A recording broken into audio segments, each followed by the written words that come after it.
Hey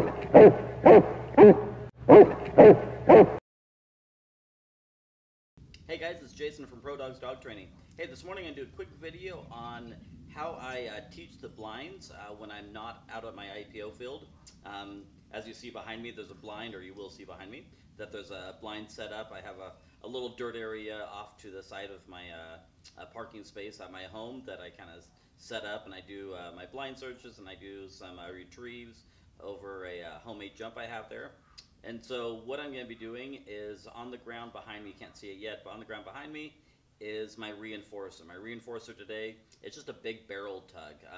I really like utilizing this because one of the things that I've learned in the past couple of years is size does matter when it comes to utilizing certain toys or certain reinforcers with your dog.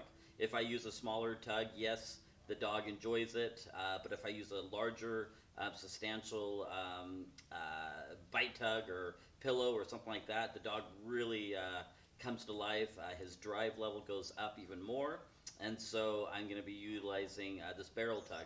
One of the other reasons why I like it is I'm going to be using the barrel tug as an indirect reward, meaning it's not on my person, and a bit larger indirect reward helps the dog focus on it quicker, helps the dog track where it's at. If I use a small reinforcer, a lot of times the dog has to kind of hunt for it, and I can see that it kind of lowers his drive a little bit. So I'm going to be working on the run of the blinds. That's going to be my reinforcer.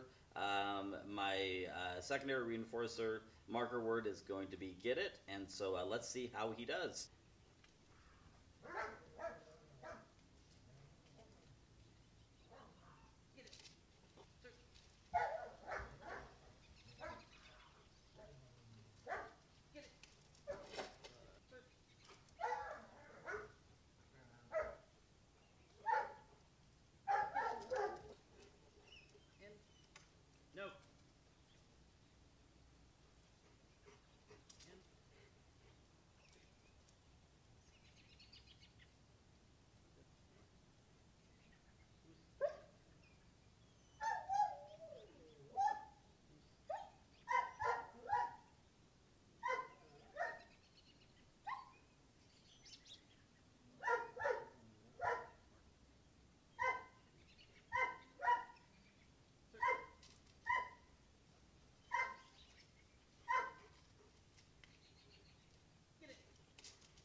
I was looking for when I was doing the reps there. One of the most important things I was looking for is the dog to report into me before he gets sent to the indirect reward. I don't want the dog to blindly run around the blind and then just run right directly to the indirect reward. I have a feeling that if this is a belief system that I build with the dog, that he has a choice to run around the blind and then run directly to the indirect reward. Why won't he do that on trial day for the helper?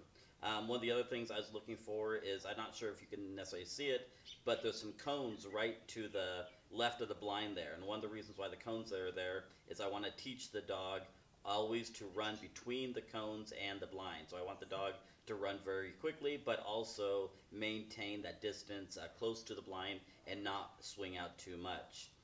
One of the other things I did is I also did a couple reps with the toy on the left-hand side of me, and then I did a rep with the toy on the right-hand side of me. One of the reasons why I did that is if I put the toy on the right-hand side of me, a lot of times the dog will run around the blind and run really wide because now the toy is upfield or up from the blind, and so the dog won't necessarily maintain that spatial awareness between the blind and the cones. However, the one time I did do that, he did very well this time, and so I sent him to the indirect reward after he reported in with me, and I ended it from there. If I tried it again and he failed, I would end on a failure, and then I would not feel very successful, and he would probably not feel very successful. So anyways, I appreciate you guys tuning in today's video. If you have any questions, you can drop me a message on Facebook. If you're watching this on YouTube, you can look me up here on YouTube, or you can go to my website, which is engageyourdog.com, or simply give me a call at 541-608-2857. I also sell these kind of barrel tugs on my website, which is prodogz.com. So thank you so much for tuning in. Also remember, if you have not subscribed to my channel, please subscribe to my channel. Send me a Facebook like on Facebook. I'd love to hear from you guys. Thank you so much and happy training.